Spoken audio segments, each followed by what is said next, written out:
Hey y'all, welcome back to another episode of Your Vibes Podcast. Everybody's got a vibe and a story to tell. Here's this one.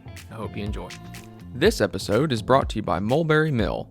Mulberry Mill is a 100,000 square foot warehouse located in the heart of downtown Dickson and is Dickson's only co-working space.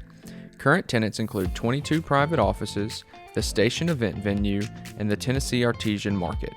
Future developments include a 10,000 square foot event space, an office space expansion, and custom build to suite tenant spaces ranging from 100 square feet to 10,000 square feet. If you would like to join the Mulberry Mill family of small business owners, remote workers, artists, and entrepreneurs, please contact Andy Truman at info@mulberrymilldixon.com or shoot her a text at 336-693-4311. We are off, hot and running. What's up, Zach? Hey, it's good, going good. Good to see you. Thanks for coming in. Yeah, thank you for having me. I guess it's decided to stop raining. I don't know, man. It's spitting out there, but it's A little bit, yeah. not bad right now. So I got yesterday. This is me. I'm the least handy person in the whole world, and anybody who's listened to the show has heard me say that multiple times. With me. Yeah. So yesterday, I've been needing some new gravel in my driveway. I don't really want to pave it. Prices of things are a little high right now, but I need some new gravel. So I contacted a guy that owns a dump truck, and he picked me some gravel up. And I said, the only really word I knew was crusher run. See, I don't even know what that is. Yeah, it's not what you want. Not what you want.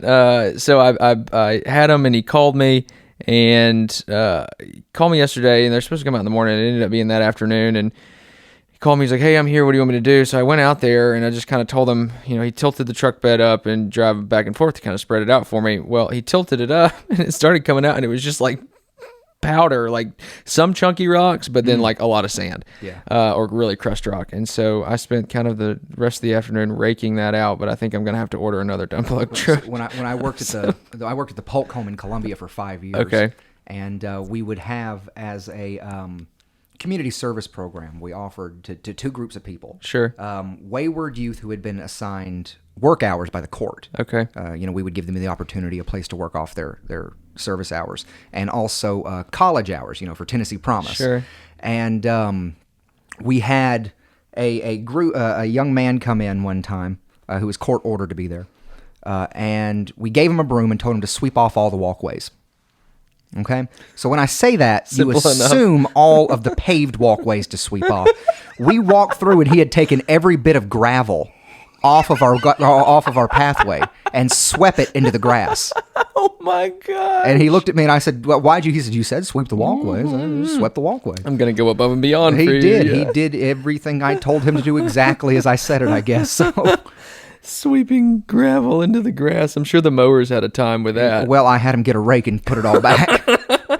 That's what he did for the day, was sweep it off and put it back. He worked his hours out. He got his hours that day, yeah. That's awesome. Cool. So you having a good day today?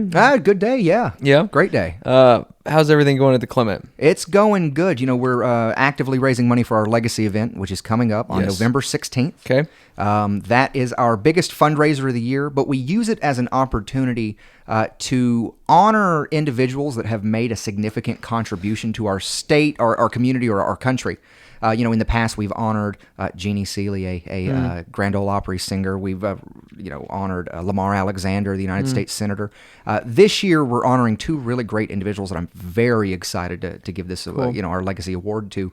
Dr. Joe Johnson, a former president of the University of Tennessee, who at one point worked for Governor Frank Clement, which I'm sure we'll talk about here in a little bit. And also Miss Serena Gilbert, the former director of the Promised Land community here in Dickson County. She's well-deserved on that. She was my... So I went through leadership in 2017. Leadership Dickson County. Yeah, that's so awesome. Congratulations. I'm I'm happy to do it. Yeah, you've. I'm loving it. I'm sorry the ropes course didn't work out. I think they told me that they were going to try to work that in later in the year. That's what they told us. Yeah, Okay. I dove for a plastic pig. in the gym on the day that everything got rained out, and I've still got the big scrape on my knee that's still healing up. So it was a fun day. Yeah, that is always a very fun day, and and the facilitators that day are really into it and got a lot of energy, and that ended up well. But so I'm not going to spoil it too much, but you're going to do great on it. But they may have talked about it already, but there's a class project, or not really a class project. It's an individual project. I think they're still doing it this year on History Day. Yes, I've already gotten my assignment. Okay, cool. Which thankfully is the building I work in. Oh, so was that luck of the draw? Or? I don't know if it was assigned to me. Well, I know that another person got the building they work into. Okay. I'm not going to say who it was in what building, but I got the building. I guess that's probably for the best. Yeah. So I'm happy to do it.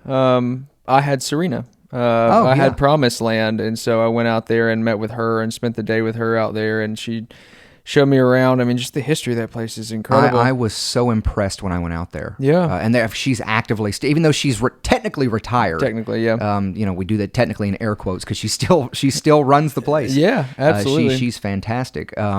We did an exhibit on Promised Land at the Clement Railroad Hotel Museum earlier this year, and it was by far one of our most well-reviewed exhibits we've done to date. Awesome. It was fantastic. Their story alone, is worth coming to Dickson County. Yeah, and Oscar Robinson's from there too, right? He's not from Promised Land. Okay. He's from Charlotte. Okay, kind of more Bellsville. Okay.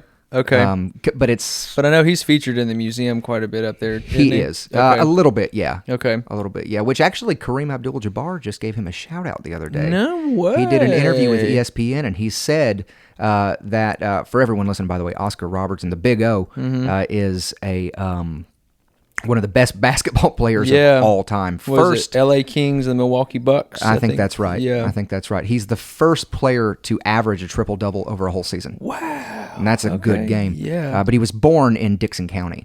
He's from here. And Kareem Abdul-Jabbar did an interview, and he said in it, if you think that Michael Jordan is the greatest of all time, you've never seen Oscar Robinson play. Oh, wow. That's fantastic. So I mean, that's great that cool. a local guy is that big. Be considered the greatest. He's one of the We need to find that clip and do something with it. Oh yeah. I think I've got the link. I'll send it to you. Okay. Yeah. Well, it was a written interview, but I'll send it to you. Maybe it's out there.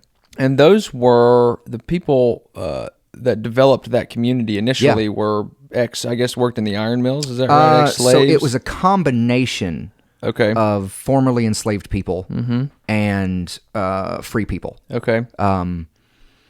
So after the Civil War, so Dickson County had a high population of enslaved people, which is a different story too. Slavery in Dickson County is an interesting story in itself because the way slavery was conducted in this county is different than what we typically think of the story of slavery. How's that? Well, usually when we think of enslaved labor, we think of an agricultural setting or a domestic house setting. But because the iron industry was so big in Dickson County, a majority of enslaved people worked in what we would consider a factory setting. Okay. Which enslaved labor is used in every form of labor if it's there. I mean, you got to think the two biggest slaveholders of the time were, Montgomery Bell and then later just for a little bit Anthony Wayne Van Leer. And they were the iron barons. And so enslaved people in Dickson County worked in the quarry pulling the iron ore out of the ground. They worked in the furnaces smelting it down, and they worked in the refineries turning it into cast iron and sheets to be sent out. So that story alone is very different than what we typically think of. But following the Civil War, a group of formerly enslaved people and members of the United States Colored Infantry, the USCI, some of the first black regiments in American military history, kind of got together and purchased 1,000 acres of land just north of Charlotte in Dickson County. And for about almost 100 years, up until the 1950s, it was left alone by Jim Crow, by white society. Kind of white people of Dickson County didn't really go there and didn't really bother them. And so what we see is this unique pocket in Dickson County where African Americans were able to flourish both socially and economically. Because this year's the centennial of it, we've heard of Black Wall Street, Tulsa. So it was a very similar thing, except Tulsa where they had the massacre. It never happened in Dickson County. And that story is so unique that the Smithsonian in Washington, D.C. displays pieces from Promised Land here in Dickson County. Wow. They say we see a similar story places, but they don't see it happening without eventual violence, and that never happened in Dickson County. The reason that Promised Land kind of stopped being a thing was the Great Migration in the 1950s. Agriculture is going down. Mm-hmm. It's not as profitable. You don't need as many hands. Mechanization took the jobs. Yep. And so what you start seeing is this big push out of the South of African Americans who were the ones predominantly working in agriculture at the time. You see that big push north where they're looking for better paying factory work that had not yet come to the South. And so a majority of the people of Promised Land left moving north looking for work.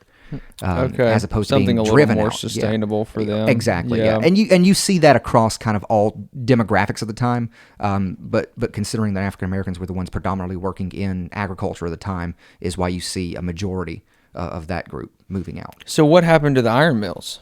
The iron mills quit around 1941. The last one stopped in 1941. They just run dry out there? Well, it's a combination of things. In 1859, so Dickson County used to be the iron capital of the South. We produced more iron in this county than any other place in the southeastern United States. Wow. However, it's all economics, it's all supply and demand, it's capitalism. Mm-hmm. If you make too much of something, what happens to the price of the thing you're making? It just plummets. It plummets. Yeah. In 1859, Dickson County produced way too much iron, and the market fell out. If you have too much, you can't ask the same amount. It's oversaturated, and it never really would recover.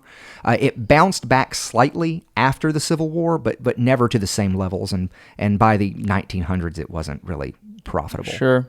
So what did just some other manufacturers around the country kind of just pick up the slack, or was it just the iron industry in general across? Well, we started transitioning more to steel, which you need iron to make steel. Sure. But you don't need as much. Sure.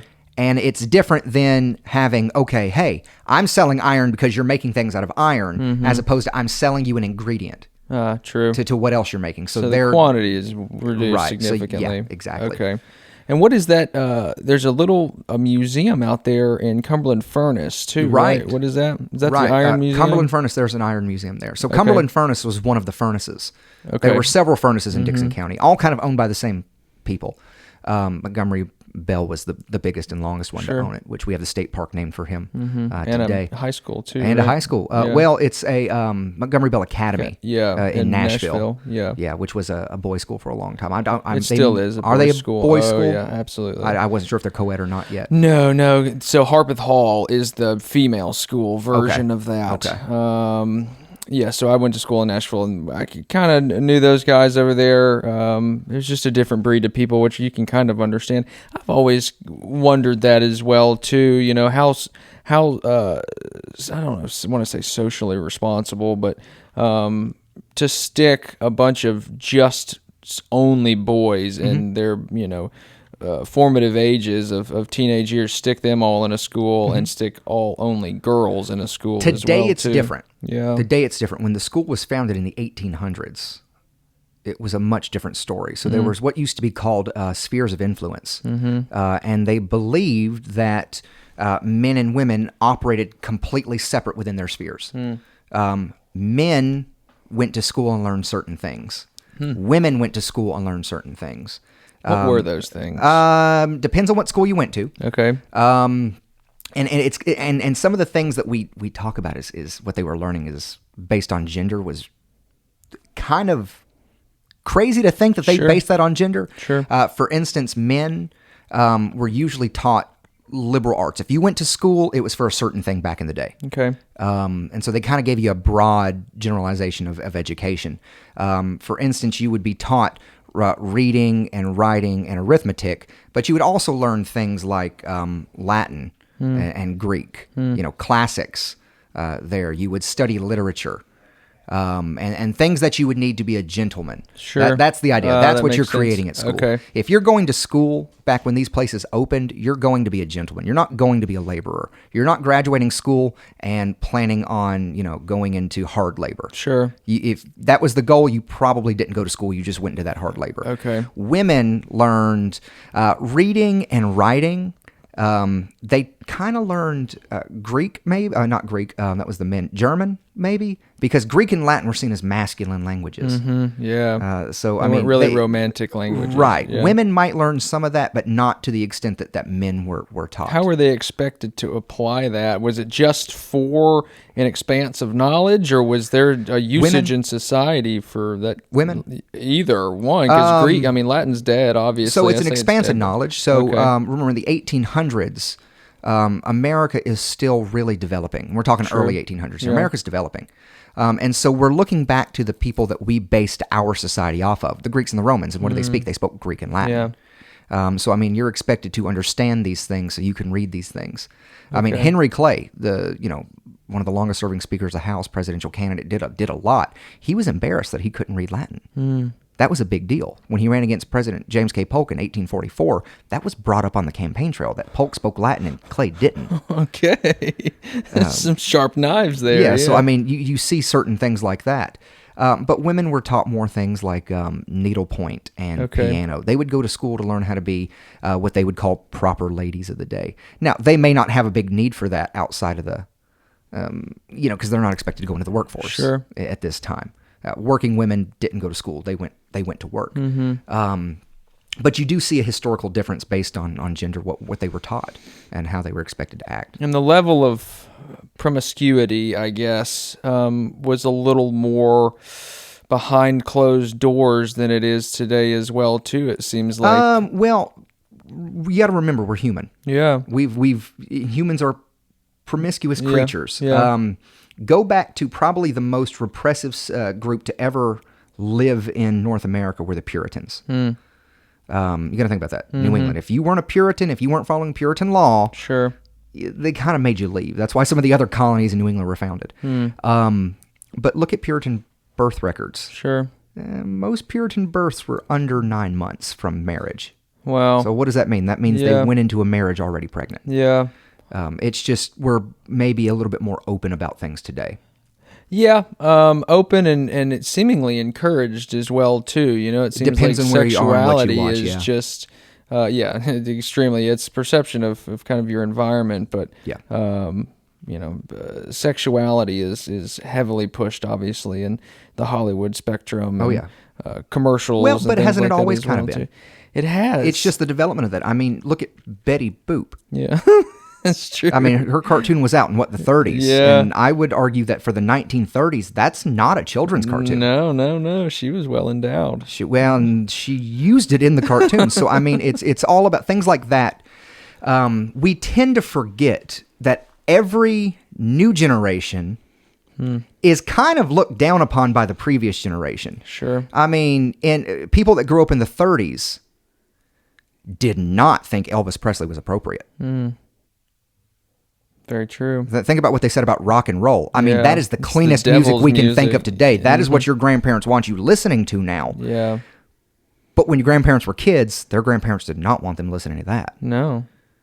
So, and then just expound that upon what we've got now. today, I will say too. some of the music today is much more vulgar than anything else. It is. But it's every I'm sure when you and I are old, we'll be looking at our grandkids going, I don't know how What y'all are listen to they that stuff. doing? This is just awful. Yeah, I've got a 9-year-old, and we try to keep him off of.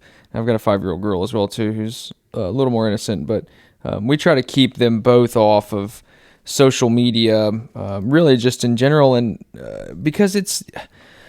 The male brain isn't fully developed until 25 or 26? Around that, yeah. And so you're seeing these messages just pushed, and it's so accessible today, and even parental controls are, subpar, to what they should also, be. how many parents know how to work those things as well as the kids? Absolutely. Did you not see the what was it, a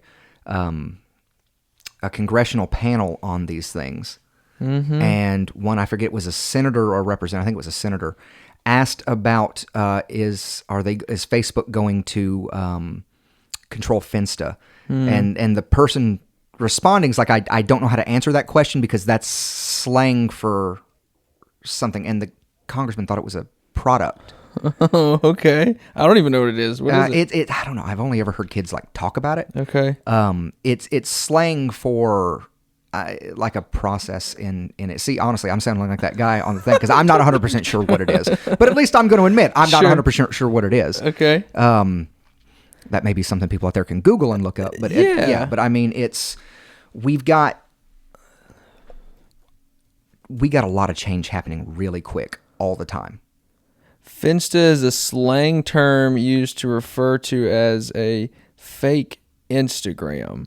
An expression is popular among Gen Z and millennials to denote the private Instagram account meant just for close friends. Okay, so there you go. So popularized in the last 5 years in order to connect with friends by using a Rensta. So see, that's very different. I'm assuming Rensta is a real Instagram. Okay. But what you see is, you've got people not fully understanding. And see, I'm fine not knowing that because I'm not a policymaker. Sure. But they're asking questions and then... They're asking questions they don't even really know what they're fully talking about, which is that's seemingly normal across the board with a lot of policymakers. Policymakers and people that aren't policymakers. If you've ever had a Facebook, you understand exactly what we're talking about right now. And Facebook and Instagram were down for like 5 hours yesterday. The best 5 hours of my life. I know. And it really made you sit back and think too. It did. About how often you subconsciously go to those apps just to either, distract yourself or, not that I'm necessarily ever really bored, but if I'll pull it up, check, just to update, just to see and as interactive as social media, is a blessing and a curse these days. Like it's a necessity to grow your business, and it's seemingly, and unfortunately, I've kind of felt this way and noticed a difference in kind of, I guess, how my reach changes when it's this strike while the iron's hot kind of thing. Well, if you post something, it gets put on people's feed, and then there's this, if there's an immediate interaction with people as far as comments and stuff go, you kind of want to catch that and interact with those comments in real time and really kind of blow that up right off the bat. So it sucks it in. Right. Well, the day before it shut down, that 60 Minutes interview was saying all that stuff I think there's something more to that, but like I said, I'm not. I do too. And I watched. But I mean, what was it? The headline yesterday? I kind of rolled my eyes when I looked at it. It was Fox and CNN had very similar headlines yesterday. Facebook chooses profit over public safety. Mm-hmm. It's like we're all surprised that a major corporation is going to choose profit. Well, they've already been caught mining data as well too, multiple times, and same with all social media accounts. And it's a little scary because it reprograms your brain in a certain way, and just repetitiveness in general. But it also feeds into whatever you already believe. Yeah, it's like this echo chamber of confirmation bias. I'm a historian, so President Madison, the architect of the American Constitution, talked about the marketplace of ideas. What made America great is that you could be exposed to so many different ideas. And who would have thought that access to every idea that's ever been thought, the internet, would put you in a shell where you only see what you already believe. Yeah. I mean, the Facebook algorithm is designed to just show you what you already want. Mm-hmm. If you're conservative, you will get conservative results. If you're a liberal, you'll get liberal results. If you use Google, if you use Facebook, if you use Yahoo, all these different things, it's the way they're designed. Because they want you to keep using their product. It's not about putting out the right information. Drip, Exactly. Yeah. It's about getting the clicks. It's about getting that revenue. And so the more they're able to confirm what you already believe, even if it's not true. Sure. Well, you're more likely to go back to them, which means their revenue keeps going. These things, and that's all media. look back. Look back always. I mean, this is something you and I've talked about before. Look at CNN, look at Fox. It's the same business model. They're owned One's by the catering same to a company. liberal, one's catering to a conservative. Yeah. It's not about pushing a conservative view or a liberal view. It's about what's going to get the most views. Yep. How many That's viewers what it is. can you attract, and then Right. how many of those can you retain? Because it's about money. Yeah. And they'll feed into these separate ideologies, Yep. even if it's wrong, Yep. because that's what's going to get the money back to them. Yeah. And so, I mean, and once Well- we understand that, then we may be able to liberate ourselves a little bit from that So cycle. if it's the same, what do you call it? Same side of the same coin. What the hell's that phrase? Different side of the same coin. Different side of the same coin kind of thing. Yeah. Thank you. What does it all feed back to? Because ultimately it feeds back to money. But who's in control of it? So everything feeds back to Viacom for the most part, and then above that is BlackRock. The huge hedge fund, investment firm that pretty much owns every major corporation in the United States. But let's take it back in time too, and we talked about this as well. We can Operation Mockingbird. Okay, so the CIA back in the 50s implemented hundreds of paid CIA operatives into every major media outlet out there to sort through and sift through stories, right? So then you're absolutely right as far as the Fox. Well, that was more done an attempt to kind of spur communism. It was than in the anything Cold else. War. Yes, it was misinformation campaigns for the most part. Now, do you think that they've done away with it because it was obviously somewhat effective because the nukes I never don't went think off? the government is as involved as it once was in that. Okay. Because, like I said, I think it comes down to money. Okay. As far as the anchors' payrolls and the As C-suite far executives, as the payment of the company itself, okay. it's all comes back to the companies. I mean, that's that's what it is. I Okay. mean, But could you? I think if the government was more in control, they would say a lot less bad things about the government on either side.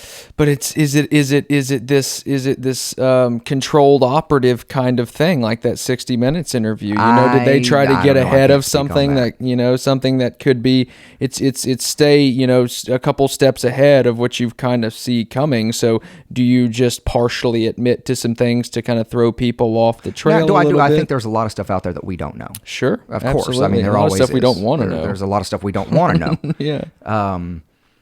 But I think when it comes down to a lot of things, we live in a society where we elect our leaders. We, at the end of the day, it's not the members of Congress, it's not the president, it's not the Supreme Court that are the heirs of our democracy or the heirs of our republic. It's us. Mm-hmm. It's us. It's the people that put them there. Absolutely. And so at the end of the day, there was a question when we went to the war in Afghanistan or Iraq the first time, when we first went in, there was a question of how much does America need to see? Mm-hmm. Do we need to see the attacks? Do we need to see, the soldiers who are not coming home alive?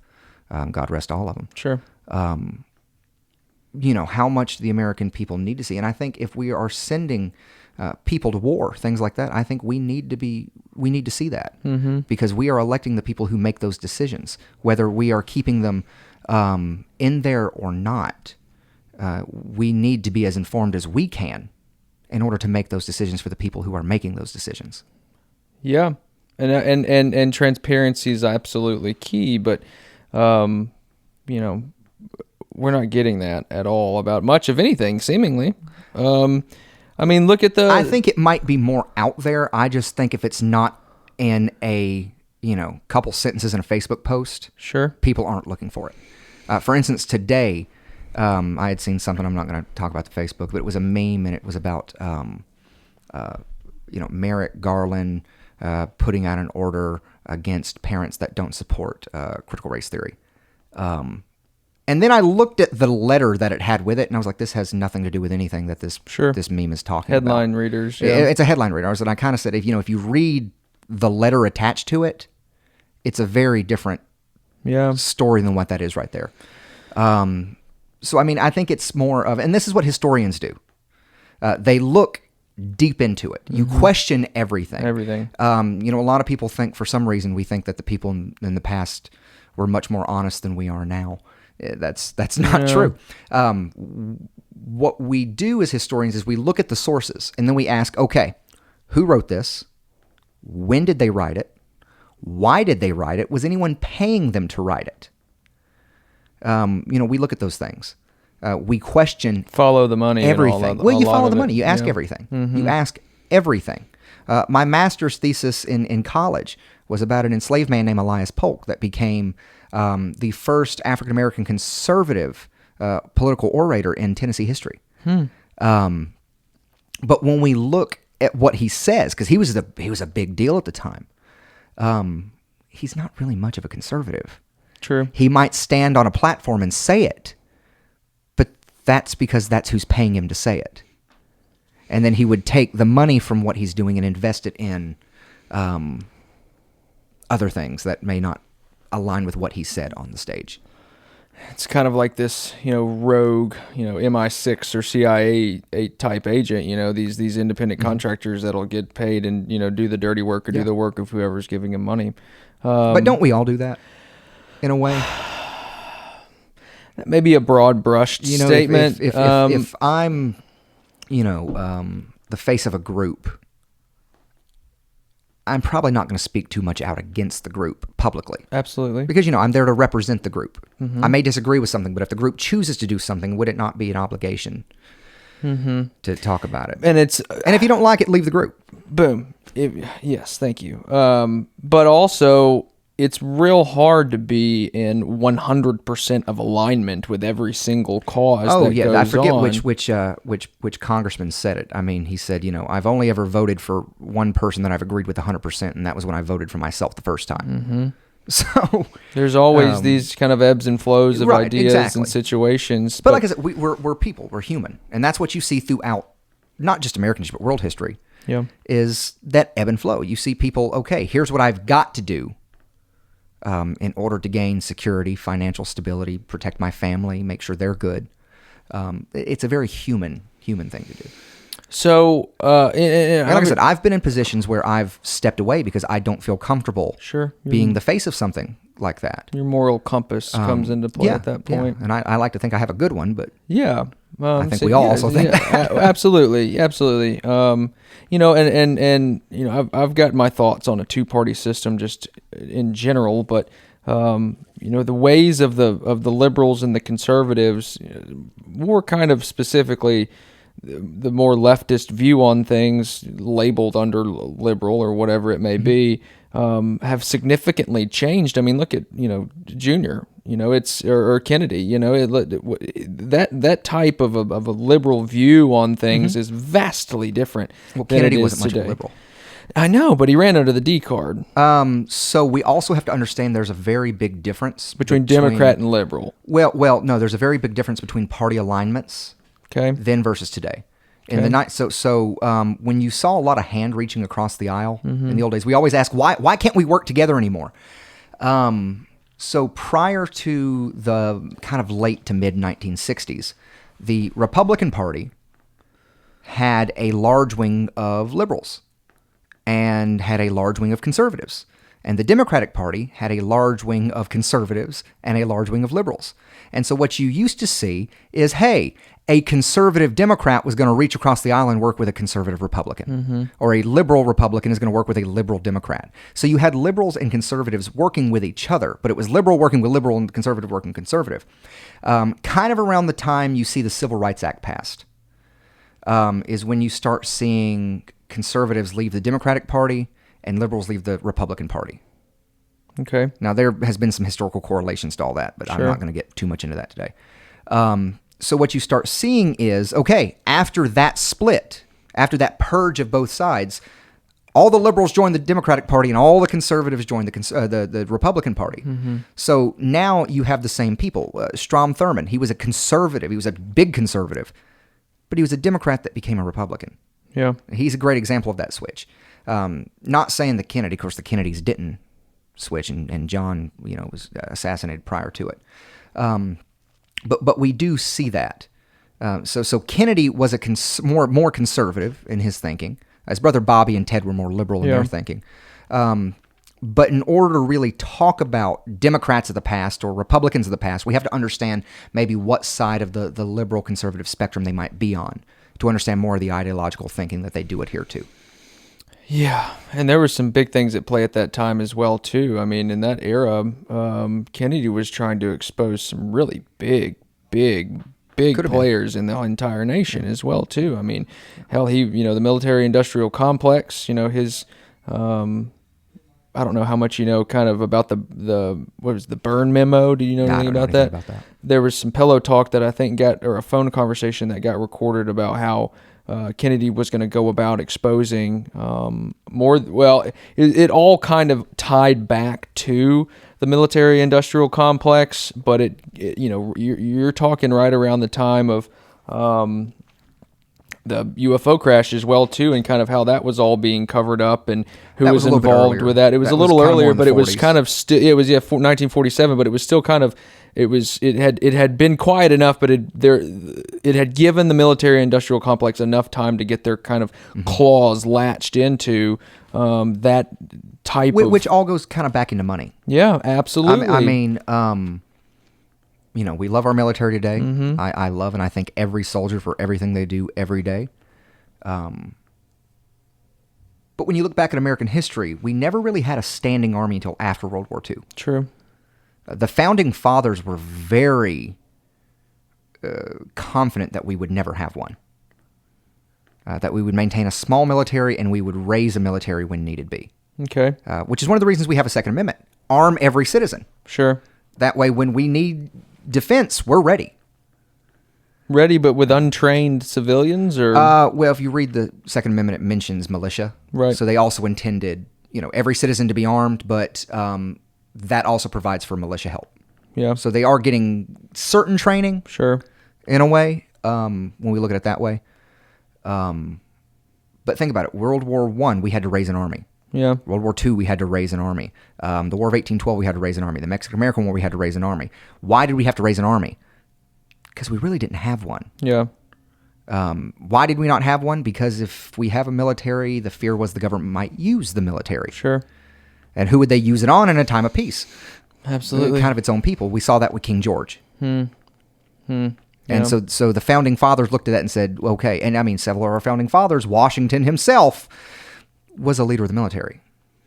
Yep. I mean, so say they looked at that and said, okay, we don't really want a large military during a time of peace because then the government might use it on its own people. Like I said, that is a different, after the, after wasn't World that War one II, of the it was more reasons the that Cold we War came with the over Russians. to America in the first place? I mean, was just because it was government overreach and power? It depends on where you were. Okay. So we can't say America was founded. We can say the United States as a country was founded on certain more reasonable things. But certain colonies were founded for every colony was founded for a very different reason. Virginia. Would they have really been against the English government if everything they named in Virginia was after a king or queen? No. Well, Virginia is named after Elizabeth I, the Virgin Queen. The Jamestown, the first permanent settlement, was named after King James. Were they fleeing government overreach if they're naming it after the government they fled? Sure. Massachusetts, the Plymouth colony, the Puritans. Plymouth was Pilgrims, but it's kind of all the same religion, a little bit different there. They're fleeing certain religious and political persecutions,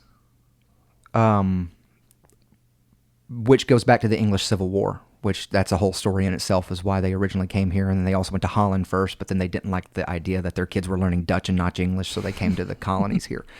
So I mean, I think we can't really look at America as a whole and say, okay, it was founded for one reason. Sure. And I think it was, when we look at what the founding fathers said themselves, as a historian, I try to, I look at it and I say, why did this happen? And I try to formulate a theory or an idea on it and try to find sources that back it up. But at the end of the day, we rely on what the people of the past told us. They tell us the reasons. It's not me looking back and saying, here's what I think it happened. So what we typically think of maybe government overreach leading into the American Revolution, we think of taxes. They were fighting, because taxes were way too high. The founding fathers never said that. Not one founding father said we're fighting because of too high taxes. They said they're fighting because we're not included in the discussion of the creation of these taxes. It was about representation in government. The English government refused to give the colonies a representative vote. They had what they called virtual representation, where the colonies did not get a representative in Parliament. The Parliament acted on the benevolent behalf, as they said, of the colonies and would make good decisions for them. Now, they were raising taxes, which the founders said, we don't want these taxes raised because we don't get a say in raising them. If we were able to elect someone to go to Parliament and speak on our behalf, that might be a different story. Very true. I mean, so that's kind of... so it's not really necessarily under the guise of a government, for the people, by the people kind of thing. It seemingly... As far as Parliament in the 1700s goes, absolutely. It's not for the people, by the people. Yeah. Which was never intended to be. Then what is it intended for? Are we talking about our government, or are we talking about Parliament? I mean, because they're two different governments. They are two different governments, but I mean, they kind of bleed over, did they not? A little bit. A little bit. I mean, the rights of Englishmen. Yeah. Was a major talking point in the 1700s when we're fighting the Revolution, and you see a lot of that go into our Constitution and its creation. I mean, could the founding fathers then? We argue today over what the Constitution means. How do we interpret it? How do we do it? The founding fathers, the people that wrote the Constitution, argued over what it meant. Yeah, and that kind of brings me to what I wanted to ask as well too. Is this whole conversation around, is the Constitution rigid, or is it a flexible document to adjust for the times? Well, it's both. It's both. The articles are rigid, but we have an amendment process. Mm-hmm. I mean, if the Constitution wasn't able to change with the times, we wouldn't have the 19th Amendment giving women the right to vote. Mm-hmm. We wouldn't have the 13th Amendment abolishing slavery. We wouldn't have the amendment that lowers the voting age from 21 to 18. Yep. So, I mean, the Constitution is, I think, a masterpiece. It is one of the greatest things that has ever been written anywhere. And it only took them, how many days? It took them a couple weeks. Yeah. But they already kind of had ideas. Yeah. And they had, Madison came with kind of the architect plan, and they argued over, how do we represent it? How do we break it down? 3 branches of government. What do we call the president? These different things. So there was a lot of arguing and fighting. And then they had to convince the people. They had to convince the people. That's what the Federalist Papers are. Yeah. The Federalist Papers were a small group that said, it was actually 3 people that wrote every Federalist paper. Oh, wow. It was James Madison, Alexander Hamilton, and John Jay. Okay. It was 3 people. And the whole point of the Federalist Papers is not to so much explain the Constitution, which they do in it, but they're trying to convince the people to adopt it. It's a sales pitch. It's a sales pitch. Not every state wanted the Constitution.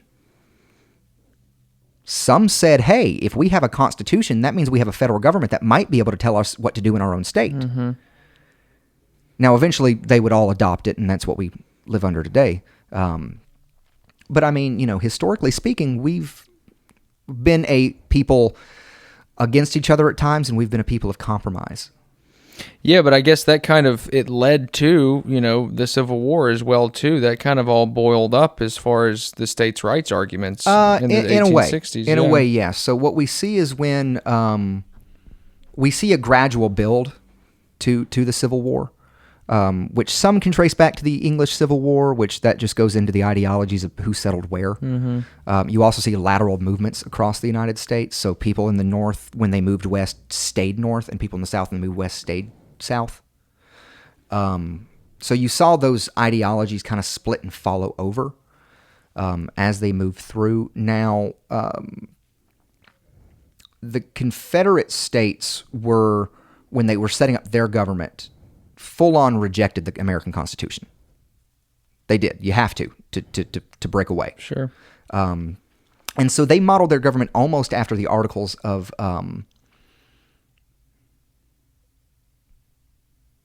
I'm sorry, I can't think of the name of it right now. The Articles of Confederation. Yeah. There you go. The Articles of Confederation.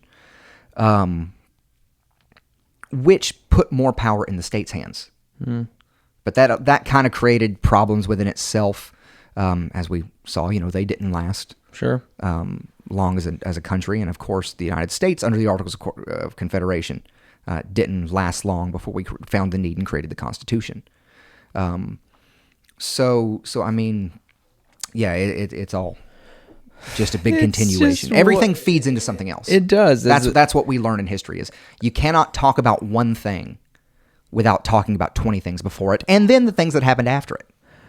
Yeah, and then you have to also have future talk as far as, if you're talking about this one thing and all the things that tie into it, what happens, prior to the future coming about, where does this all lead? Where does this all go? How do these decisions impact the future? And as the time changes and technology changes and there's more, we interrupt this episode with a message from our sponsor. This episode is brought to you by Mulberry Mill. Mulberry Mill is a 100,000 square foot warehouse located in the heart of downtown Dickson and is Dickson's only co-working space. Current tenants include 22 private offices, the station event venue, and the Tennessee Artesian Market. Future developments include a 10,000 square foot event space, an office space expansion, and custom build to suite tenant spaces ranging from 100 square feet to 10,000 square feet. If you would like to join the Mulberry Mill family of small business owners, remote workers, artists, and entrepreneurs, please contact Andy Truman at info@mulberrymilldixon.com or shoot her a text at 336-693-4311. Now let's get back to it and enjoy the rest of this episode. Vistas to talk about, and, so where does this all go, Zach? I mean, you're obviously a genius when it comes to history, or well versed. I'll say that. I'll take that. I'll appreciate that. Well versed. The old saying that history repeats itself. We're obviously at a pretty pretentious spot here in American history, and there's this split of sorts of difference of opinions. It's division. And united we are strong. So obviously one would push for unity, but it seems the message on a daily basis is division, and kind of back to the Civil War, it seems kind of where that tug was coming into play. Obviously, there were some different topics of conversation during that time, but, in the matter of history repeating itself, I mean, any sort of thoughts on kind of what the next year or two may bring about? I think it can only get better from here, is what I hope at the end of the day. Now, I'm not a, a soothsayer. I can't see the future. Sure. I hope well for the country. We've always been able to pull ourselves back from everything. We fought a devastating civil war, but we came back a better country out of that. We came back a more united country out of that. Even the way we, terminology changed. We went from being called these United States to the United States. Well, what's the difference in those terms? We may be looking at ourselves as one country, but individual states, till we are one nation, indivisible. Under God. Under God. So where does that come into play? You try to now and let's put aside all structured religion, which I've got my own opinions and thoughts on that as well too. That every man has his right, but see, I'm an Episcopalian, so it's fairly structured for me. Sure, and where. But as you can well see, and as everybody can see, they're trying to pull God, whatever you think that may be, out of the entire situation, which is seemingly a uniting topic with people, whether it be Baptist, Episcopalian, Catholic, Jewish, whatever it may be. There's a God. So even Buddhism and any ancient religion, there was a God source of sorts, and everybody. A lot of the stories as you read through the ancient text and biblical type books, in essence, they're all kind of the same story, but how lessons are taught and what's right and what's wrong is all kind of skewed. And I'm sure you all know the Bible's been revised and changed and books redacted throughout history. And I'd like to point out he's saying all those with quotes in yeah, there. and translation errors and definition changes of words. So, just in, by default, as things go, it's like the telephone game almost. Yeah. Things do change over time and they mold over time and they take a different form. But in essence, the presence of God is obviously across the board within all structured religion. So trying to pull that out of of all of this, just in general, of our country and the lives of people, I mean, that's pretty destructive, don't you think? So I'm not a religious scholar. Understood. So I can't speak to a lot of religious history per se. As someone that studied the 19th century, of course, we talk about the Great Awakening and the rise of American religion and evangelicalism, things along that line. I don't think it's quite as widespread as some might make it out to be. I think that may be more of a media push than anything else. Understood. America, certain colonies, sure, were founded for religious reasons. When we go back to the beginning, Massachusetts, of course. Rhode Island for religious reasons, of course. Connecticut for religious reasons, of course. The New England used to be the Bible Belt prior to the South kind of taking it over. The South kind of becomes the Bible Belt in more of the 1900s. Prior to that, I mean, America's motto today is "In God We Trust." Well, that was the 1950s. Prior to that was "E pluribus unum," out of many one. Out of many one. It was more of a secular view. Some of our founding fathers' religious choices were maybe questionable. I mean, Thomas Jefferson was more than likely a deist than anything else. Does it all? Here you go. Now, these are all religious men. They are religious men. Let me put this here. One of the things they made sure of in the First Amendment was a freedom of religion.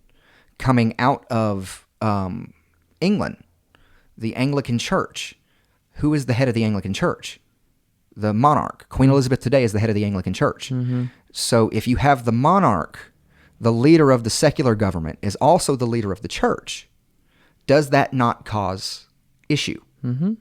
All right, so the Founding Fathers looked at that and said, okay, we don't want to create a government that endorses one single religion because we saw the problems coming out of England with that as a colony. Now, I say that as an Episcopalian who is a branch of the Anglican Church that does not recognize the monarch as the head of the church. We have our own convention here in the United States. Do I think that religion has a role in our government? Absolutely. I think so. It's hard to avoid that. But as diverse as people are, how do we say what denomination, more or less, if we're talking about Christianity? Sure. We talked about prayer in school, which, okay, but who gets to lead the prayer? Is it going to be a Baptist? Is it going to be a Church of Christ? Is it going to be an Episcopalian? Is it going to be a Catholic? I read out of the Book of Common Prayer. I'm not sure that some of the more evangelical followers want me leading a prayer. Sure. If I'm reading out of that book. And there's nothing wrong with that. There are many pathways to God as long as you're going to Jesus, in my opinion, you got there. Sure. But do I think there's a role of religion in our government? Yes, but to what extent might be the question. In fact, Bill Haslam actually has recently written a really good book on that subject. That I encourage people to read. What is it? I can't think of the name of it right now, but it's his newest book out. He's on a book tour. Just a role of religion. Just the roles and intersection of religion and government. It's a fantastic book. Okay, yeah. I'll have to check like I said, I can't remember the name right now, but it's. So you probably, as I know, you probably know this. Okay, well, where does and obviously there's the symbolism across. Where does the Masonic belief or the Masonic system come into play? Really through this whole development of the country and its leaders. A large portion of the leaders being part of the group. Now, but not all of them were. Understood. So I mean, there's a mix there. It's a pretty influential group, though, nationally. It is.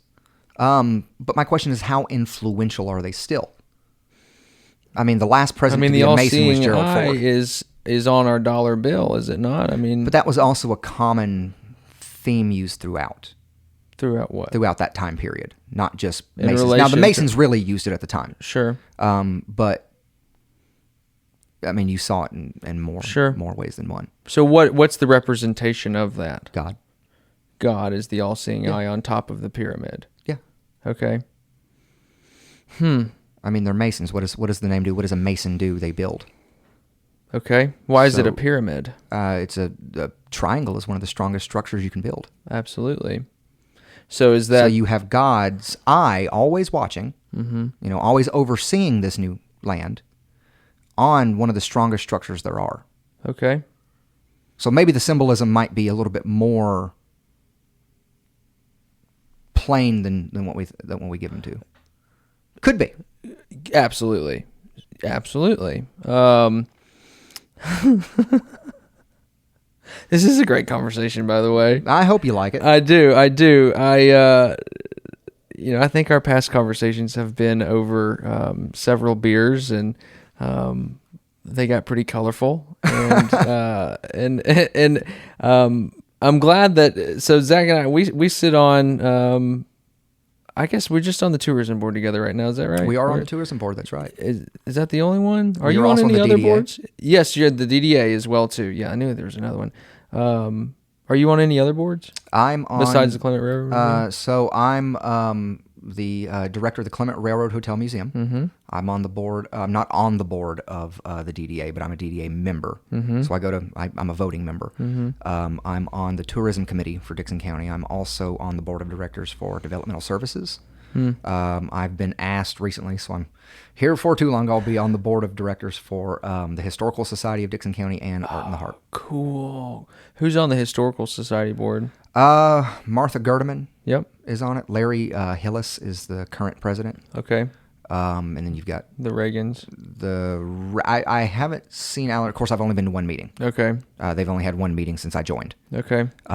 So I believe Alan Reagan is on it. He's the county historian. Yeah. He's also the vice president of my board of directors. Uh-huh. And I'd like to take a minute. He is a fantastic guy and a great realtor. Yeah. Oh yeah. Too. He's amazing. He's a Very influential family within Dixon as well. They too, are, and, but they're not one of those old families that look down on anyone new. They are. I have never met a Reagan I didn't like. That's awesome. I haven't either. I mean, they're all so kind and, with their words and with their time and with their money as well, too. I mean, everything just kind of is in the wind in the sails of Dixon, per se. In fact, I'll just go ahead and talk all about Dickson County. I love every minute being here. I have met very, very few people in this county that I haven't hit it off with immediately. And how long have you been here? How long have I lived in Dixon, or how long have I really kind of been in Dixon? Those are two different questions to me. When did you plant your roots here? When did I plant my roots here? So my dad moved to Dixon about 6 years ago. Okay. And of course, coming up here, I also went to college at Austin P, but I worked in Columbia, so that's a 2-hour driving Good distance, Lord. and Dixon's a halfway point. Yeah. So a lot of times I'd stay at Dad's house if I wasn't in Clarksville or in Columbia. So I've been in Dixon for about 5-6 years. Okay. But I officially have lived in Dixon for just under a year now. Okay. So how did the Clement situation appear? Where you obviously did you say your doctorate or your No, I have master, a master's, your yeah. master's in history? You need specific history at all, or 19th century American political history. was it a high demand degree there? No. What drew you to that? I've always loved history. Okay. I've always loved American history specifically. I think us alone, we have a great story. Yeah. I've always liked the 19th century. Okay. Because that kind of America 1700s is new. We haven't really found our direction yet. We have an idea. In the 1800s is when we become Yeah. America, when we realize who we are and what we do. Which I love that story. And it's weird. It's weird for me, a historian who doesn't much care to talk about the Civil War. The war itself, I'm not a military historian. Okay. So wars and battles, I can't tell you how a battle's planned. Okay. I can't go to a battlefield and really visualize it. I've never been able to do that. Military historians go and that's what they love. That's what they pick up, the fighting, all the, tactics, all these things. I never cared for it. In fact, when I used to, do talks and teach and things, I would, some of my military history friends would laugh at me because I had a way of talking about wars and I could do an entire war lesson without mentioning one battle. Just give the cliff notes of this situation. Well, what I would talk about is everything leading up to the battle and the political arguments surrounding the battles. Okay. The Civil War. What leads us into this, and then what happens politically during the war, and then what does that political atmosphere lead to afterwards? How do we look at take a step back and look at everything? So that's what a political historian does. There are different types of historians. One historian does not fit all. There's military historians, there's social historians, there's political historians, there's gender historians. It kind of goes off in very, very different ways. There's micro historians and there's macro historians. There's ones that look at one little event and make their name in that, and there's ones that look at the entire history and make their name in that. It all depends on what we talk about history. But my focus was 19th century American political history. So far, it's worked out for me. Yeah. So you get your degree. Yep. And obviously you've kind of been hovering around Dickson. Was this did someone reach out to you, or was there an ad, or how did they this reached come out to me. So I was a busy bee during my college years. I went to 3 colleges. I went to Columbia State, went to Martin Methodist, I went to Austin Peay. All at the same time? All back to back. I got my associate's degree at Columbia State. I came from kind of a lower class middle family, a lower middle class family, so we didn't have a lot of money. So what I was able to do is I was able to get scholarships and grants and go to schools where I could do that. I went to wherever the money was. Sure. So I went to Columbia State because we could afford Columbia State. Which I'll get to these things in a second. There's a weird connection that runs through all of these that end up leading me here. Columbia State, 2 years, got my associates. Then I went to Martin Methodist, which is now UT Southern. Got my bachelor's degree, and then I got my master's at Austin Peay. Because of this, I never took out a student loan. I have no student debt. That's awesome. I went through what little money we had to pay. I paid. Everything else was grant scholarships. Or I worked at the school. Austin Peay, I was a teaching assistant. So I went through that. While doing all of that, I worked at a restaurant at night. What restaurant? Betty's Parkway at Riverside Drive, Columbia, Tennessee. Nice. Oldest family-owned steakhouse in Murray County. Wow. Were you a waiter? I was a cook. Oh, cool. I was a cook. My mom was the manager. Okay. She wouldn't hire me. She said, if you want a job, you have to go talk to Ron, the kitchen manager. I said, okay. So Ron's like, yeah, I'll hire you. Got it. So I did that. I would cook there on Wednesday nights, Monday nights, and weekend nights. During the day, I would go to school and I also worked at the President James K. Polk Home and Museum in Columbia, Tennessee. Okay. So I went to school full time and I worked 2 jobs. Wow. So I did that, and then when I went to Austin Peay, I went to school full time. I worked at Austin Peay as a teaching assistant. I also worked at the restaurant in Columbia as well as the Polk Home, and that's a 2-hour driving difference. Yeah. As well. Wow. So I did all that. That's not something you see too often these days. There's not too many people that'll put in that kind of grind. You do. Not huge, because that's a lot of work. That's a whole lot. It never felt like a lot of work to me. Sure. You were enjoying it. I loved every minute of it. I love working in a kitchen. Yeah. That's how Elizabeth got her start too at Boardable. I loved preparing food. Yeah. I still love it. Every now and again, if they really need help, I'll jump in on the line. Oh, that's awesome. Haven't done it in a while, but Sure. I will if they need me. I love the people I worked with. I started out just giving tours at the Polk Home. I was just a docent. But it was such a small staff that the docents did more than just tours. We helped put up exhibits, we helped social media, we helped all these different things. And so I kind of worked my way up over a course of about 4 or 5 years. I ended up taking over most of the educational stuff that the Polk Home did. I was not the educational coordinator. That position did not exist while I was there. After I left, it became a position. Thomas Samuel was the last one. Fantastic guy, brilliant guy.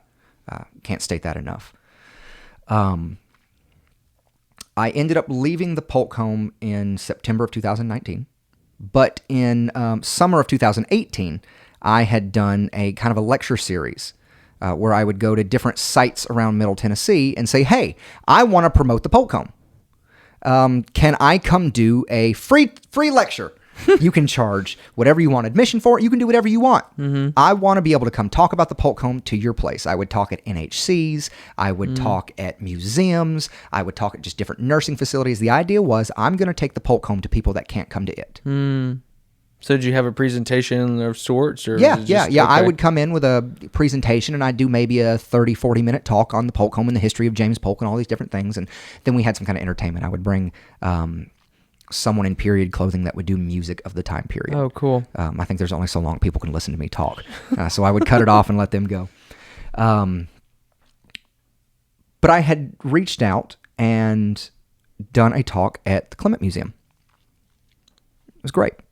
And then I left, and around this time last year, actually, it was October 2020, actually, I was an adjunct professor of history at Austin Peay. And I had gotten an email from the former director, and it said, "Are you interested in a job here?" Now, to be honest, I had no idea what job they were looking at me for. I assumed I'd be working under the director. And I said, "Yeah." Who was the director at that point? It was Alicia. Okay. Alicia at the time. And I assumed I'd be working under Alicia Washer. And I found out she was leaving the museum. And I found out I was interviewing for the position of director. And so I was like, oh, okay. I better straighten my tie. put on a jacket Yeah. for the interview. And I showed up, I did the interview, and 1 hour after I left the interview, they called and offered me the job. Whoa. That's fantastic. Yeah. And so were you just immediately like, yes, okay. Yeah, immediately. Wow. Yeah, I'm happy to do it. Now, we did talk in the interview. I interviewed, they set the interview right before Thanksgiving, because it was the week before Thanksgiving. Okay. I did all that. I got the job, and I told them I would need the first 2 weeks of December for myself. I was having a surgery that I needed rest time for. And so my first day was December 15th, 2020. Wow. So what would, if you, whatever you can tell me, what does that interview process look like for the director of a museum? I mean, is it? So I've done several. Okay. I'm so thankful for the Clement Museum. At that time, I had interviewed at several museums across the country. And every time I was top 2. Oh, wow. I was either top 2 or 3. Yeah. And so did you turn down some jobs prior? No. Or, okay. No. Okay. I was either not a PhD or I had not been a director of a museum before. That's who I always lost to, was someone that either had a higher degree or just more experience. Okay. And the Clement Museum saw my potential, and I think it's been great. Absolutely. It's been great, and I couldn't be happier than being where I'm at. So you've been there, would you say December of 2020? Yep, so around 10 months. Okay, so almost a year. So within that year, I know that they've done some projects. I think, did they repaint and maybe got some new windows and stuff as well too? Or the window project was right before I started. Okay. The window project completed over 2020. Okay. So I came right at the end of that year. I've been quite a bit and love it. I haven't been recently. I don't really think I've been since you've been there, but I used to take the kids. You've been in the quite building. a bit. Yes, absolutely. But I did used to take the kids about once a month and just to go and look at the trains and stuff like that as well too, and look around. But what are you doing, or what are your plans to do as far as driving traffic there? Obviously, and we can kind of get into what you've got going on in the exhibits as well too. But was it? I hate to say stagnant, but like what was the environment like prior to you getting there, and then kind of where's it going now? It was a great museum with a lot of potential. Absolutely. It seemed a little disjointed. Okay. It seemed each individual exhibit was its own little thing. There are 11 different exhibits in the museum. Wow. There are 11. Okay. And it seemed like each one had nothing to do with the others. And I came in and I looked at it and I said, there's a story here. Because if I tour the museum, I'm going to get confused. You want to be able to start one narrative, and connect everything. You need everything in the same museum to connect. The Tennessee State Museum.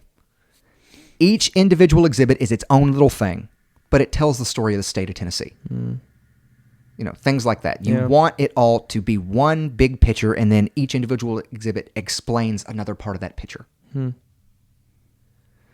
And so now we've really got a good storyline that runs through the building. How did you go about that? So it took a little bit. I had to really focus and study everything.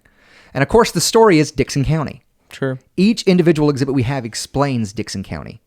And a big theme that we have now underlined through everything is the story of civil rights. I mean, the Hotel Halbrick, which is the building that the museum is in, which was a hotel from 1913 to 1954. Although every once in a while we get someone trying to book a room. They'll call in, they'll Google hotel in Dickson, and that'll pull up because that's the old building. That looks neat, yeah. But civil rights. I mean, the Hotel Halbrick from 1913 to 1954, while it was in operation, never had one African-American stay there. Oh, wow. It was a segregated hotel. It's the 50s. Yeah, that's true. And back. It was a segregated hotel. But within the walls of a hotel segregated was born the man that would integrate the state. Yeah. Governor Frank G. Clement was born in room number 5 of the Hotel Halbrick on June 2nd, 1920.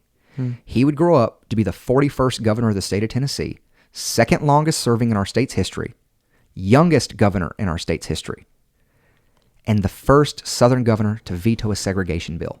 Wow. He is the governor that is going to integrate the state of Tennessee. So is that not a great story? It's amazing. That within a building made for segregation is born the man who's going to end all that. It's like the hero's journey almost. And we carry that storyline throughout the building. Unbelievable, yeah. So, I mean, it's a railroad hotel.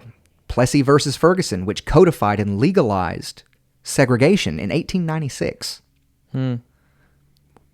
Dealt with rail cars. It was a Supreme Court case dealing with the segregation of rail cars in Louisiana.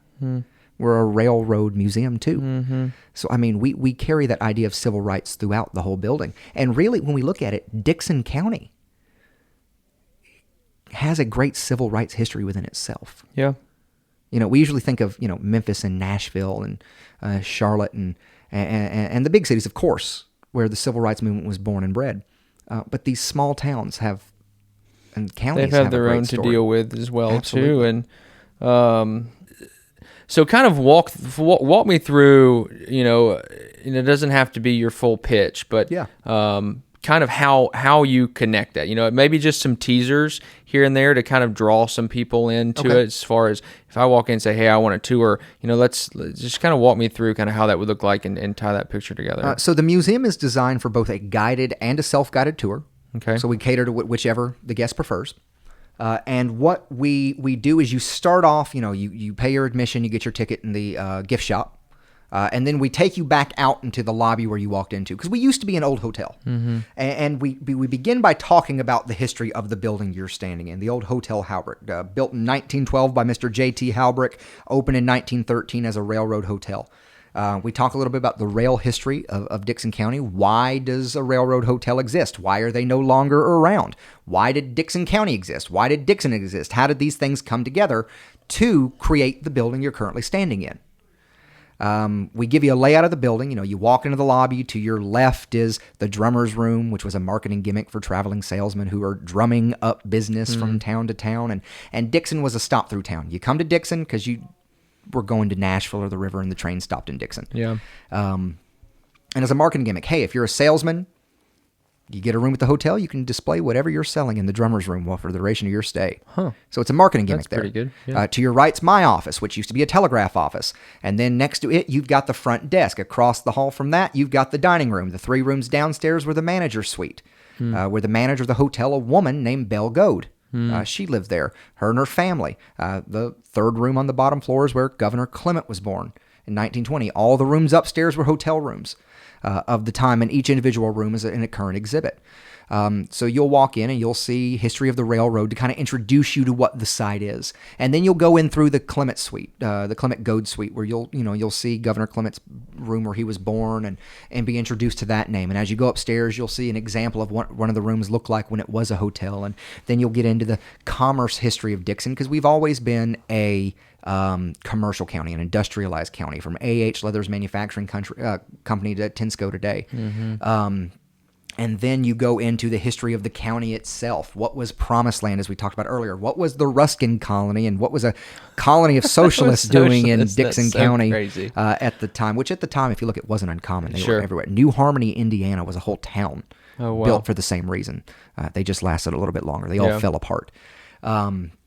What was the iron history? Who was Montgomery Bell? And then you go into a room dedicated to the Civil War in Dickson County, and then Hampton High and the African-American civil rights history of Dickson County. And then you go back into Governor Clement and his accomplishments, and you end it all with our model railroad room, which is one of our biggest attractions. It's a complete layout of Dickson from the 1920s and 30s. It's incredible. All with For anybody that operating hasn't model seen railroad. that, It's amazing. it is absolutely incredible And what they've done. And the upstairs hallway, it's very wide. It was a modern hotel for its time. One toilet in the building, so it had indoor plumbing. They could say that on ads. And every room had its own steam-powered radiator, so during the winter, the rooms could be heated. However, no air conditioning. At the summer, they'd raise the windows at the front of the building and the back of the building, and it was a very wide hallway to give a cross breeze. You would sleep in the hallway, most likely, even though you've got a room. There'd be couches and chairs and tables out there for you to entertain yourself. But that's a good gallery space today, and that's where we do our temporary changing exhibits. We'll put on one every couple of months. The current exhibit, which is actually finishing today, is the Furnace Artisans Guild art show, which was fantastic this year. Cool. Prior to that, we did the art of Mike Schacht, a world-renowned pop artist who was a contemporary of Andy Warhol. Prior to that, we did an exhibit on Promised Land. Prior to that, we did an exhibit on Tennessee's 225th birthday, which happened this year. The next one we're going to do it's actually the centennial year of the Dickson County Chamber of Commerce. Wow. So we're going to talk about, what is a Chamber of Commerce and what role do they play and why are they important even today?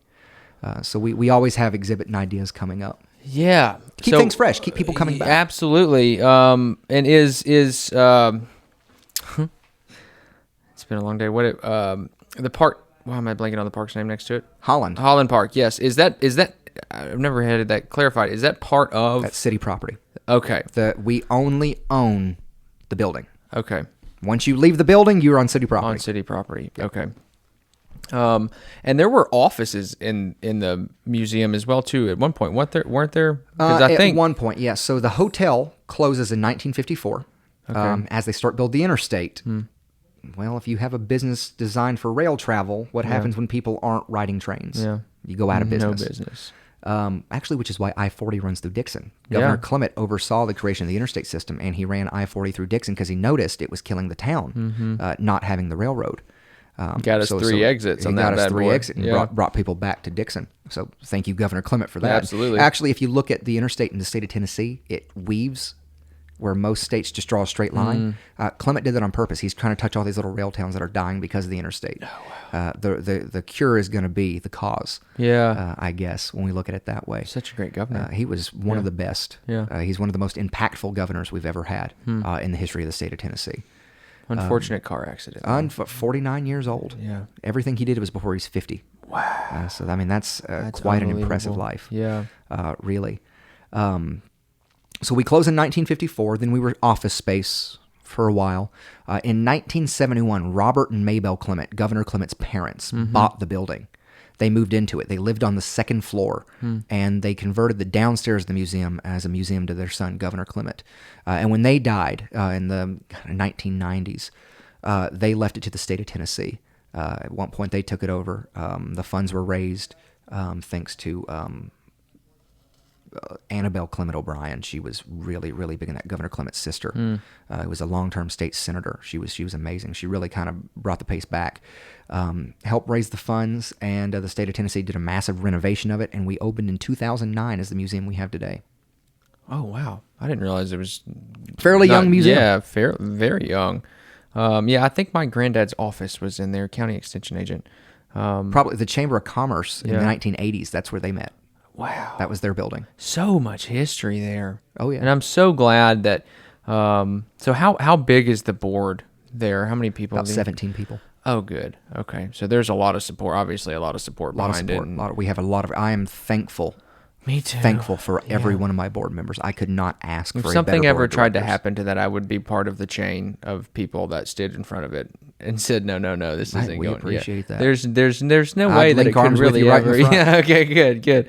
We're also on the National Register of Historic Places, so nothing it can would really take an act of Congress, And they've got way too an much on act their of God plate. or an act of Congress to get rid of the building. And I think they have a couple more things to worry about than the Clement They have Museum. a little bit to worry about. So tell us about. I think we're at almost an hour and 20 minutes.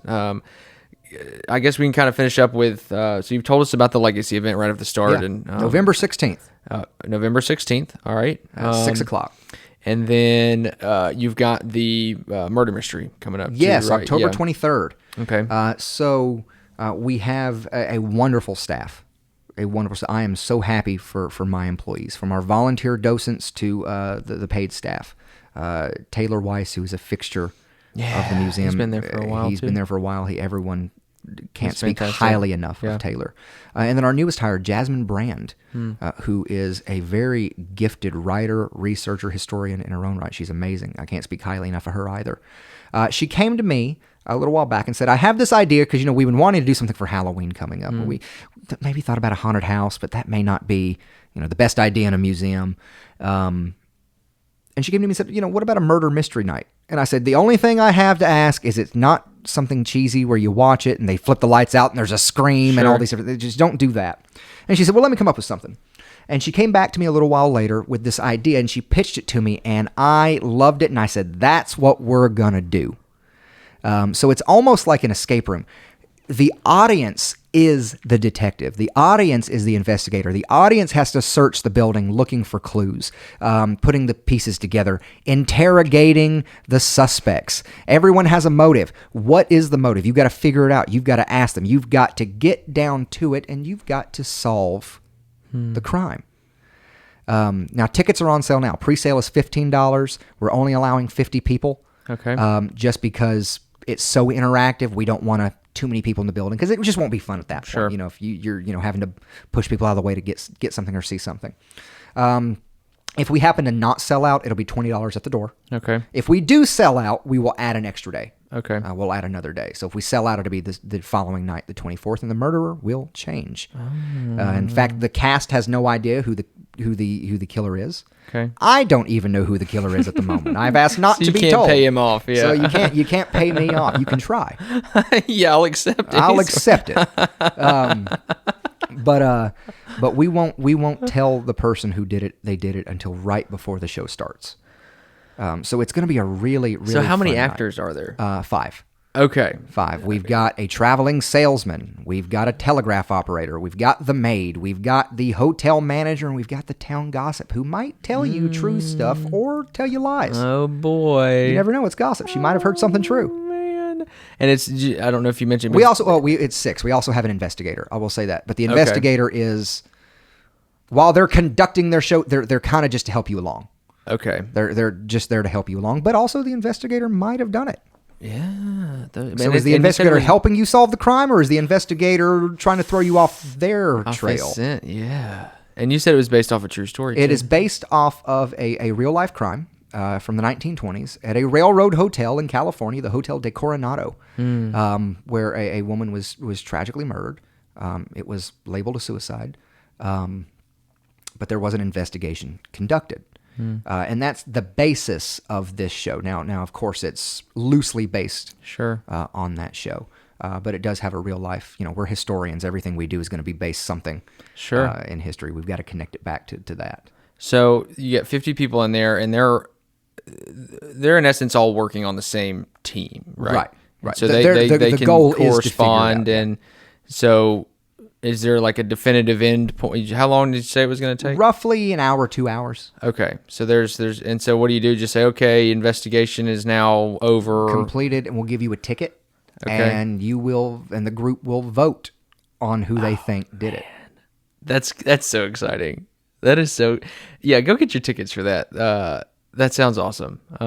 Is there a prize, or is it just like we will give a prize so it's a 1920s themed. It is not a requirement. I want to stress that because that may draw people away. It is not a requirement. If you show up in 1920s era costume, We'll give a prize to best costume. Oh, now we're talking. So it's a 1920s theme. So come dress, come not. That's completely up to you. Just as long as you're wearing clothes is all I care about. And we will also give a prize to the best sleuth. Whoever did the best detective work, we thought will also get a prize. And are you in any way involved that you just kind of a fly on the wall? I am not an actor. I'm just a fly on the wall. I'll just kind of be watching. Okay. Oh, just watch. None of the staff is acting in the show. Okay. Yeah, we were. Are they all local Dickson people?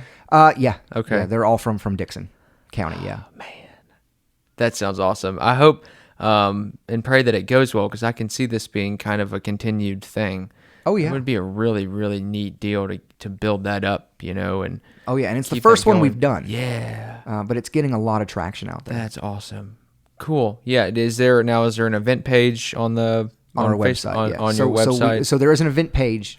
Check out all of our social media. Okay. We are on Facebook, Twitter, and Instagram. Okay. Instagram and Twitter is at CRHM_Dickson. Okay. And on Facebook, we are just the Clement Railroad Hotel Museum. Okay.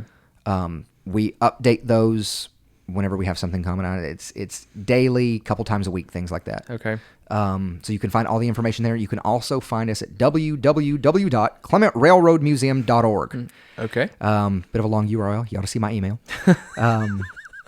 Right? Yeah. You ought to see the full name of the place I work for. It's the Clement Railroad Hotel Museum, but I am the executive director of the Governor Frank G. Clement Railroad Hotel and Historical Museum Corporation, Inc. We are a nonprofit 501c3 corporation incorporated.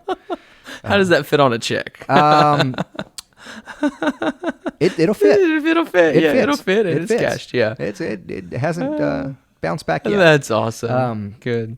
But yeah, so you can find information on our website about everything we do, and we have an events page where you can see everything coming up from October's murder mystery to our new upcoming exhibits when we kind of figure out what they are and how we're going to market it. Those go out, as well as like I said, the Legacy event, which is coming up in November.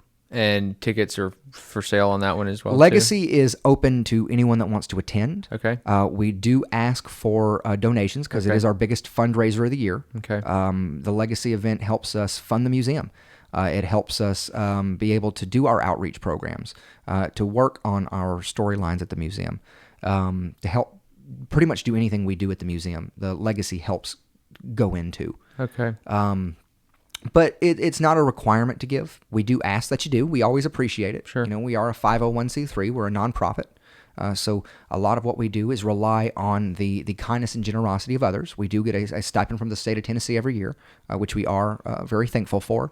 But we, in order to expand and look out beyond just paying the utilities, we do have to fundraise. Yeah. And that's a big part of what I do. And Dickson County has been great. They are excited to keep us open. It's a staple, and I can believe that as well. Well, that's the thing. It's an institution, so we look at it not so much as asking for a donation as an investment in your community. Yep. That's how I view it. Tourism dollars as well too. I mean, I'm sure that what are the percent of people or the amount of people really that come from outside of Dickson County? Do you know that? A vast majority. Wow. A vast majority. That's incredible. And they stay at our hotels and they shop probably at our 70-30. shops, and that's awesome. I don't have the numbers right in front of me, so I can't speak. But if I had to guess, it's about that. Yeah. Wow. See, so I mean, you really are investing in your community at that point, and you're not just. And as I tell people, a museum, while I may see it as a necessity, I think these places, these storehouses of our history, are necessities. People aren't going to spend money to come see the hotel or come see the museum. I'm sorry, I did it right there. To come see the museum unless they have the little bit of an extra cash to burn. Sure. So a great indicator of a community's economy is how well its museum is doing. Yeah. Oh, that makes sense. If I'm doing good, Dickson's doing good. Mm-hmm. Because if they're coming to see me, that means they're also going to maybe stay a night in our hotels. Mm-hmm. They're going to eat at our restaurants. They're going to go downtown and look at our stores. They're going to stop through and get gas at our stations. Mm-hmm. So if the museum's doing good, it's a great indicator of the health and success of Dickson County, and we're doing good. We're doing real good. We're doing good, and Dickson County's doing good. We've got great leadership, great young leadership. We too. have fantastic leaders in this county. Unbelievable. I mean, the amount of stuff that they've had to deal with and the amount of growth that we're dealing with right now as well, too. Yeah, there's you a can big... feel it. It's like there's a vibration in the air in Dickson County. You feel it growing. And and obviously the Main Street area is the heartbeat of everything, and just you take a snapshot of that and kind of branch it out and see what's going on. I mean, driving up and down College and Main and Center Avenue and all those, I mean, you can see the house remodels going on. And every week since I've started at this museum, every week I get at least one invitation to a ribbon cutting. Yeah. Now, that tells you how much Dickson County is growing if every week I'm getting an invitation to a new business opening. Absolutely. And a lot of these people are coming from outside of Dickson, too. They are. Yeah. Now, some of them, and we have great property rates here. Yeah, we do. And we have a lot of property as well. And planning and zoning and city council and county commission and all those, they're progressive, in not necessarily a liberal sense, but in the best way possible. That's exactly right.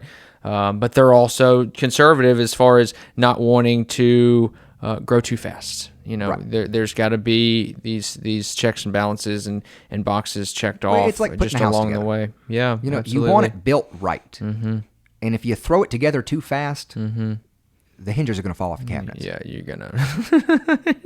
You put the marble on the floor, it's going to roll around to the left or the right at that point. I mean, you build. You never stop building. Right. But you build it slowly because you want it to be built on a solid, good foundation.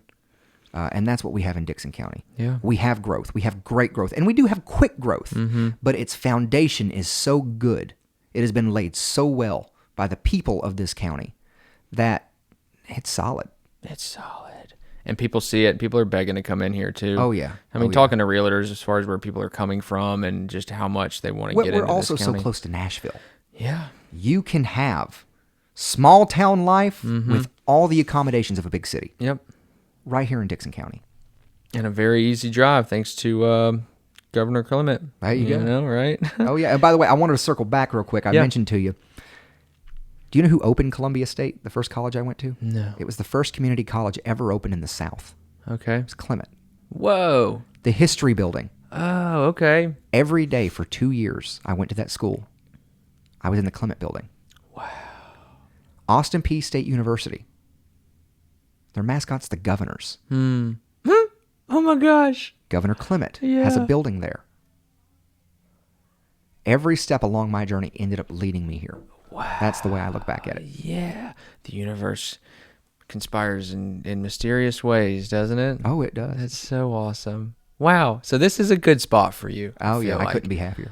That's awesome. Good. I'm glad you're in it as well, too. Zach's an awesome dude. I haven't known him too terribly long.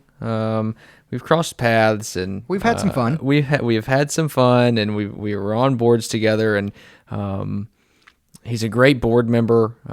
There's some chit chat and banter as there is, but I've been on a lot of boards and am currently, and I like my board meetings run pretty efficiently, you know, but there's got to be some flexibility and some comfortability with the people on the boards as well, too. And you're a great asset to the town as well. I appreciate that. Yeah, no, the town's been great to me, and cool. The county's been great to me, and I want to be good to it.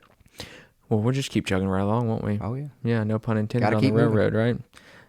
Cool. Well, thanks, Zach. I really appreciate your time. No, thank you for having me. You want to plug your socials one more time before we get off? Our Facebook is Clement Railroad Hotel Museum. Our Twitter and our Instagram handle is at CRHM_Dickson. Okay. And our website is www.clementrailroadmuseum.org. And if somebody wants to get in touch directly with you, how do they do that? My email, and you may want to write this down, is Z, as in Zach, Z Kinslow, KINSLOW, at clementrailroadmuseum.org. Okay, that's a mouthful. You have a great radio voice, by the way. Thank you. I appreciate it. Yeah. We should do this more often. I think we could get into like some little snippets of some history podcasts. Anytime. Yeah. Cool. Well, thank you. All right. Cool. Thanks everybody for listening. Be sure to like, share, subscribe, tell your friends about it, tell your family about it.